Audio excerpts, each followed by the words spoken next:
look, I have an Alice shirt. Hey everyone, it's Hailey, and today is Bookmas Day 6, so I'm going to be talking about the top 6 books that I wish I had read in 2016. Don't forget, if you're participating in Bookmas on any of your social media, to hashtag Bookmas2016 and tag me in it so I will see it, and you may be featured in the next video. I'm saying it super fast because I have said it at the beginning of every video, so you guys already know. So today I'm going to be talking about these 6 books that have just been calling out to me from my TBR shelf. Read me, read me! But I just never ended up getting to them this year, and they're ones that I want to get to next year, which is why this video is kind of hard to compile a list for, because on Bookmas Day 8 we're going to be talking about our top 8 books that we want to read in 2017, so it was kind of hard to not have overlap, but I managed to do it. So without further ado, let's get into it. So the first book that I wish I read in 2016 was Magnus Chase and the Gods of Asgard by Rick Riordan, book 1, which is The Sword of Summer. I have not read this yet. It came out a year ago now, and I just haven't picked it up.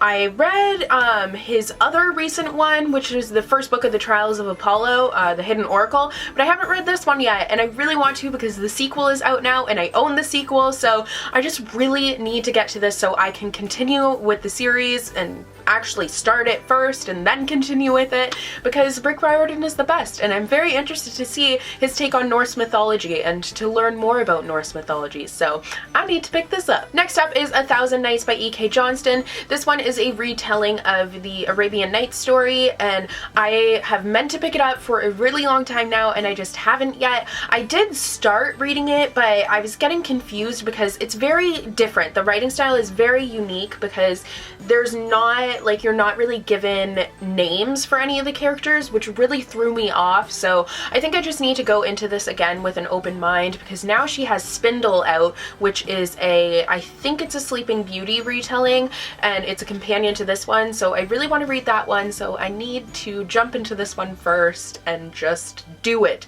And she's a Canadian author, so I gotta support my fellow Canadians. Next up is Simon vs. the Homo Sapiens Agenda by Becky Albertalli. This is a book that I have been meaning to get to for forever, and I just haven't done it yet, and I really want to read it because I need some really good LGBT recommendations to give you guys, because I want to do a video for it, so I really just need to read this, and I've heard nothing but fabulous things about it, so I think I'm just worried I'll be disappointed. I don't know, but I just need to hunker down and read this. Next up is Carry On by Rainbow Rowell. This is one that took me a really long time to actually purchase, just because I was really apprehensive about it, and I think I still am, and that's why it's taking me a while to read it, because this is a story that comes out of Fangirl, which is one of my favorite books by Rainbow Rowell. Actually, it is my favorite book by her, and I loved that book. It's one of my favorite books of all time, but this is like coming out of that, and it's kind of like a Harry Potter-esque world, so I'm worried that because I know it's a little bit like Harry Potter and kind of inspired by that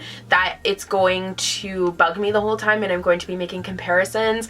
I don't know, I'm just really apprehensive about this one, but I do really want to pick it up because I've heard nothing but fabulous things about it, so I probably will end up enjoying it. I'm just worried that I won't, so I haven't picked it up yet. Next up is Vengeance Road by Erin Bowman. I really meant to pick this one up this fall, but I just never got around to it, so I guess I'll wait until next fall, or I might read in winter. I don't know, but this is like a Western story, and I've only read one other book that was kind of Western, which was Walk on Earth a Stranger by Ray Carson, and I read that this past fall, but this one I had meant to get to, just didn't do it, but I'm very intrigued to see what a YA Western would be like, so I really want to get to this one, just taking my time with it, as seems to be the trend. And finally is The 1,000th Floor by Katherine McGee. This is one that I picked up when it first came out because I love the cover. I think the cover is beautiful, and I've heard mixed things about the story, but I'm very intrigued by the concept because it's like a futuristic New York, and the skyscraper is like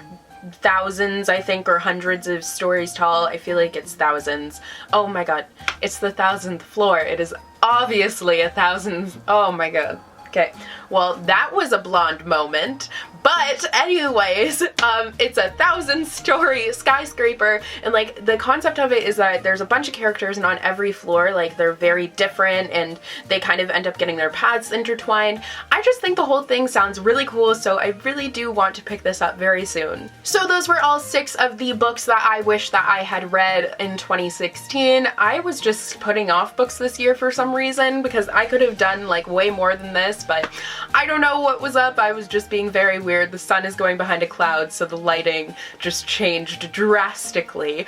But, so I hope you guys enjoyed this video. Once again, the sun is going behind a cloud. This is really bad for my present filming situation since I have a ton of other videos to film too. But anyways, I hope you guys enjoyed, and I will see you guys tomorrow for Bookmas Day 7. Bye!